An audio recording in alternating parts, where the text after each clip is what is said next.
16, 17. Wow, I'm proud of myself.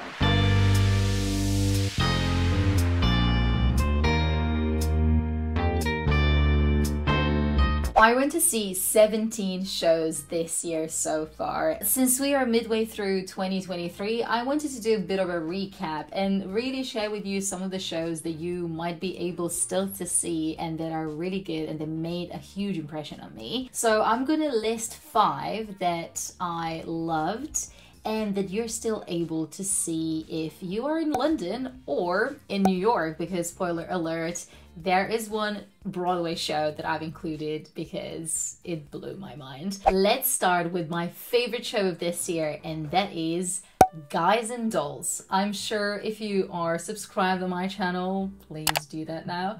You've probably already seen the review that I've done of the show. Honestly, I didn't know much about the show. I didn't know what to expect apart from it receiving really good reviews across the board. I had a standing ticket, and this meant that I was in for some sort of immersive experience, which quite honestly I didn't know how far it's gonna go and how immersive it's gonna be. It's a great show for a date night, for a friend's night out, for just great laugh and overall fun evening.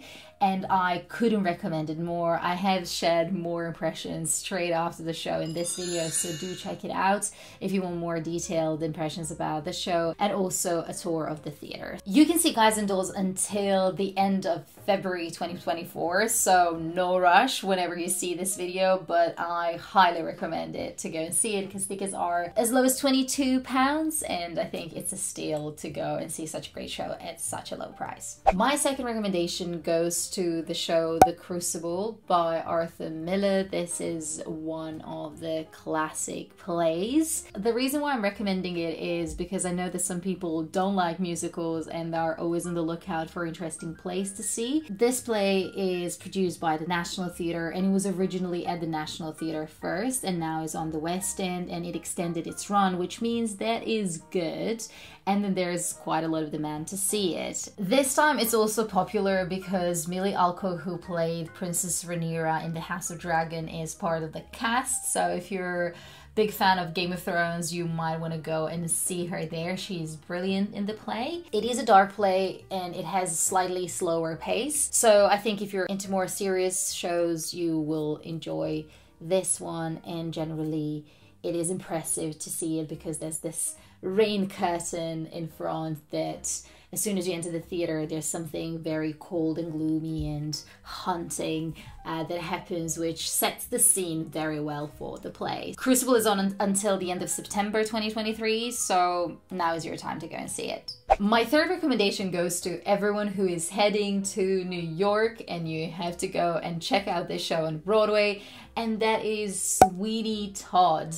This is an absolute must-see. It's an iconic musical by Stephen Sondheim, and you might have also watched the movie by Tim Burton that uses the same score and same songs. So if you're resonated with that movie, just imagine how great it will be seeing this on stage. The set is amazing, the cast is fantastic. Even Gaten Matarazzo from Stranger Things is a member of cast, so if you're a fan of Stranger Things, this is a reason more to go and see it.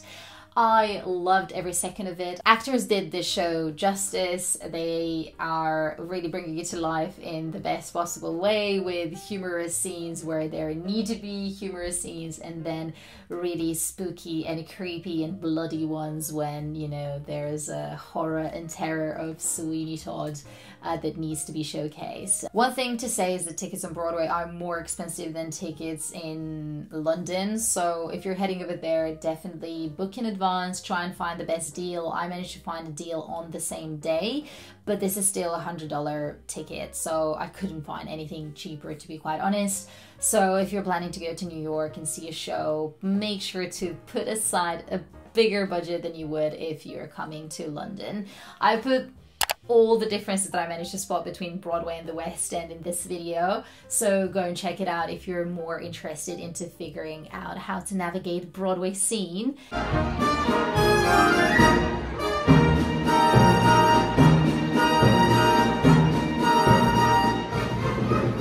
The Book of of Mormon is a musical that I recommended within my video about the best shows to see in London, and I went to see it again this year, and I still stand with the words that I shared in that video. This is definitely a feel-good, fun, humorous, hilarious musical comedy that you should go and see. I actually took a friend of mine who is not into musical theatre at all, and he loved it. He laughed quite a lot, and this is the best part about this show.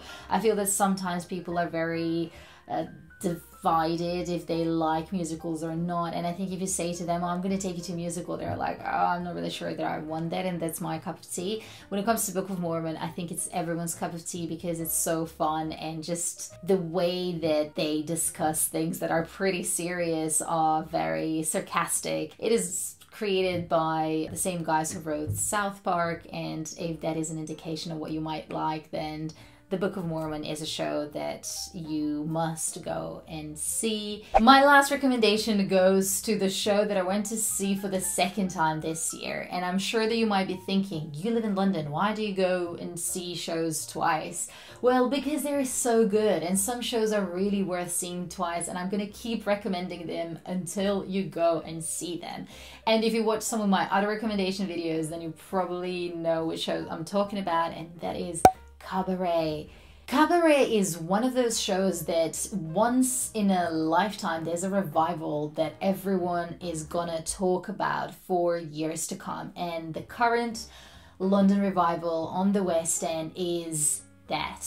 It had seen amazing actors be part of the cast such as Eddie Redmayne, and it continues to deliver on cast being even better every time. This is just to say that this show is attracting some amazing talent, but not only that this production is beautiful, let alone that this show is so impactful and important and makes you feel all sorts of feelings when you watch it, from being really amused and surprised to being really sad and frustrated. Like, you go through the whole spectrum of your emotions.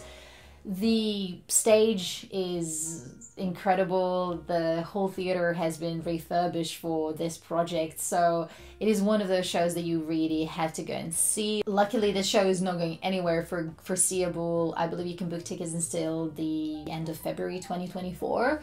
I found that tickets for this show are a bit more expensive than for other shows on the West End, so this is something to bear in mind when you're booking.